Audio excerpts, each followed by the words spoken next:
இணைந்து ஜெபிப்போம். ஆண்டவரே இயேசுவே, தந்தையின் ஒரே மகனே, உம்மை துதிக்கின்றேன். மூவொரு இறைவனே, உம்மை ஆராதிக்கின்றேன். என் பாவங்களை எல்லாம் மன்னித்து மறந்து வாழ்வு தருகின்ற தயவிற்கு நன்றி கூறுகின்றேன்.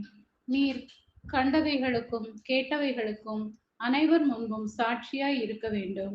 இனி ஏன் காலம் தாழ்த்த வேண்டும்? எழுந்து அவரது திருப்பெயரை அறிக்கையிட்டு உமது பாவங்களிலிருந்து கழுவ பெற்று திருமுழுக்கு பெறும் என்று இந்த இறைவார்த்தையில் சவுலை பவுலாக வாழ அழைப்பதை வாசிக்கும் நான் உம்மை துன்புறுத்தும், உம்மை மனம் நோகச் செய்யும் என் வாழ்க்கை பழக்கங்களை விட்டு உமது சீடனாக மாறிட கிருபை தாரும். தடையன் என்னை கண்ணோக்கி உமது ஊழியம் செய்ய அருள் தந்தவரே, உமது ஊழியத்தை பரிசுத்தமாய் முழு மனதுடன் செய்திட அருள் தாரும்.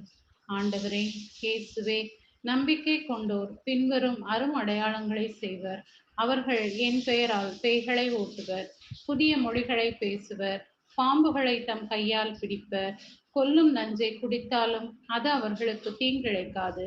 அவர்கள் உடல்நலமற்றோர் மீது கைகளை வைக்க அவர்கள் குணமடைவர். இன்று வரை உமது பரிசுத்த வார்த்தையை நம்பி அதை என் வாழ்வில் வாழ்வாக்கவும் உமது வார்த்தை என்னுள்ளிருந்து செயலாற்றவும் வேண்டுமென்று இயேசுவின் நாமத்தில் ஜெபிக்கிறேன். ஆமென்.